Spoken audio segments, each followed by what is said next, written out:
What if your ancestors worked less than you, rested more than you, and were happier than you? You probably work 40, 50, maybe 60 hours a week. You call that normal. But in 1966, anthropologist Marshall Sahlins looked at hunter-gatherer societies and coined a term that broke the assumption completely: the original affluent society. His claim was radical, that hunter-gatherers working roughly 15 hours a week weren't scraping by. They were, by some measures, doing better than us.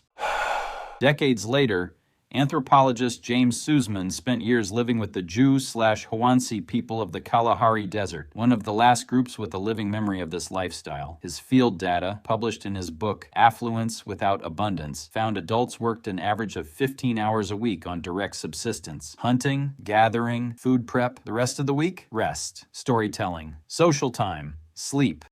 Here's the part that really doesn't add up. Hunter-gatherers weren't just working fewer hours. Nutritionally, several studies of modern-day foraging groups, including work published in the journal Human Ecology, found diets that were often more varied and calorie-sufficient than many subsistence farming communities that came after them. Farming was supposed to be progress, but the data suggests that for a while, it might have been a step backward. So here's the obvious question. If this life was so good, why did humans ever leave it? The honest answer is, we don't fully know. But one leading theory from archaeologist Ian Kuit's research on early agricultural settlements points to something surprising. Population pressure and food storage created surplus, and surplus created something hunter-gatherer life never had: property, something to protect, something to fight over, something to inherit. Once you have surplus, you have something new: inequality. Some families store more grain, some own more land, and suddenly the amount you work isn't about survival anymore. It's about keeping up. Economist Juliet Schor, in her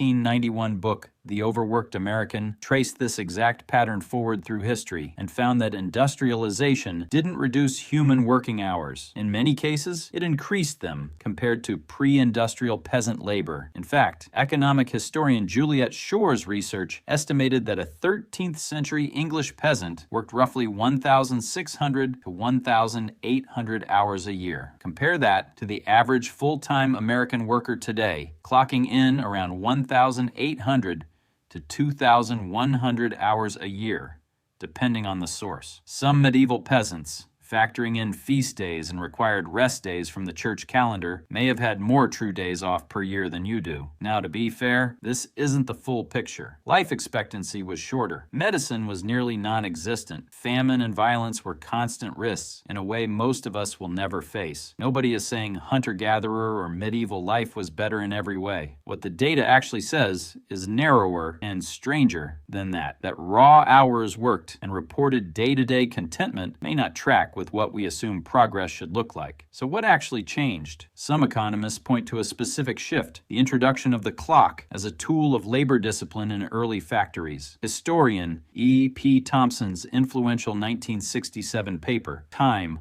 Work Discipline and Industrial Capitalism, argued that pre-industrial people didn't work by the clock. They worked by task. Finish the task, the day is done. Once factories needed synchronized labor, time itself became something to be filled completely, every hour accounted for, whether or not the work actually needed that long. Which raises an uncomfortable question for anyone living right now. Are you working this many hours because the work actually requires it, or because a 200-year-old factory-era assumption about what a full day's work looks like never got updated? To be clear, nobody's arguing you should quit your job and forage for roots. That world had real, serious dangers. Ours doesn't. But the comparison isn't really about them. It's about us. It's about noticing that more hours has quietly become our default definition of a serious, successful life, even though the historical and anthropological record shows that assumption is surprisingly recent and surprisingly unexamined. Your ancestors, 15,000 years ago, might have looked at your 50-hour work week and wondered what went wrong. Maybe the real progress isn't working more. Maybe it's remembering we once knew how to stop. If this changed how you think about your own week, even a little, that's the whole point of this channel. Subscribe for the next assumption we're going to take apart.